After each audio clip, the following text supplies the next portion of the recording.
So we've now laid 2 1mm coats of finish plaster over our floated lime plastered wall.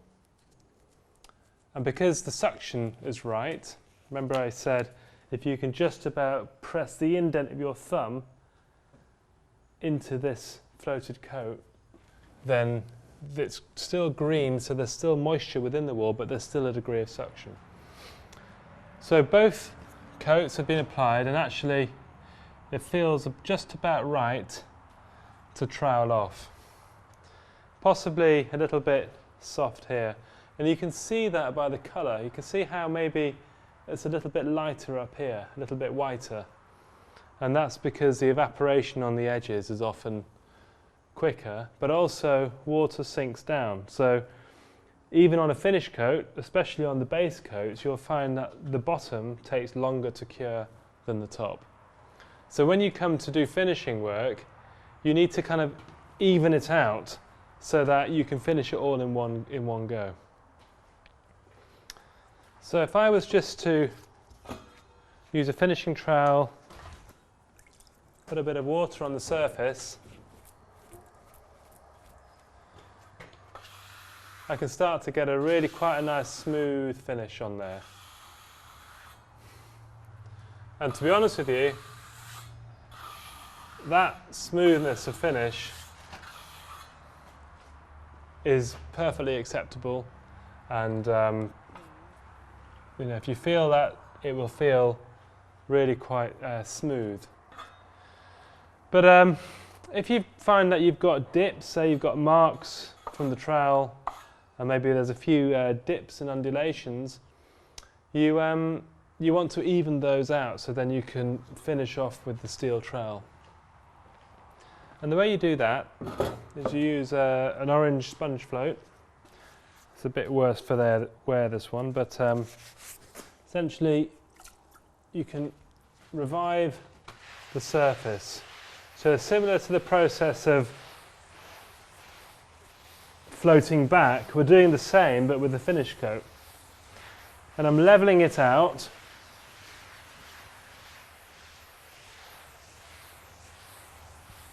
And I'll wait a little bit just for that to just dry off a little bit. While I do that, I'll just give it a wash.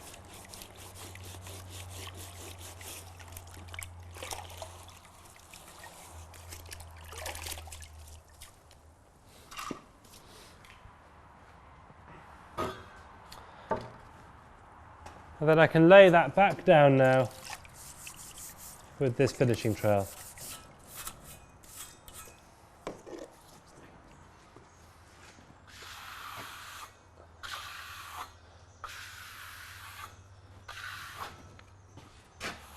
So getting a very, very smooth surface. You can hear the glide of the trowel. And often with plastering, it's as much about touch and what you can hear as it is about what you see. And again, like all line work, you don't want to overwork it. So I would say, you know, that's enough. Then you move on to the next butt. So this stuff can be laid down really quite smoothly, and you can get a very true and polished finish. Some people, of course, they would prefer to have a slightly textured finish.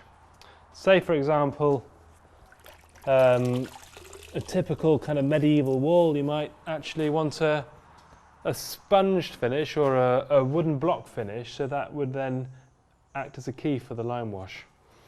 So that way, just with a sponge, I can iron out any of these imperfections, and I can leave a very even, slightly textured finish over the whole of this wall. And this is a really quick technique, very popular in the kind of cottages around here.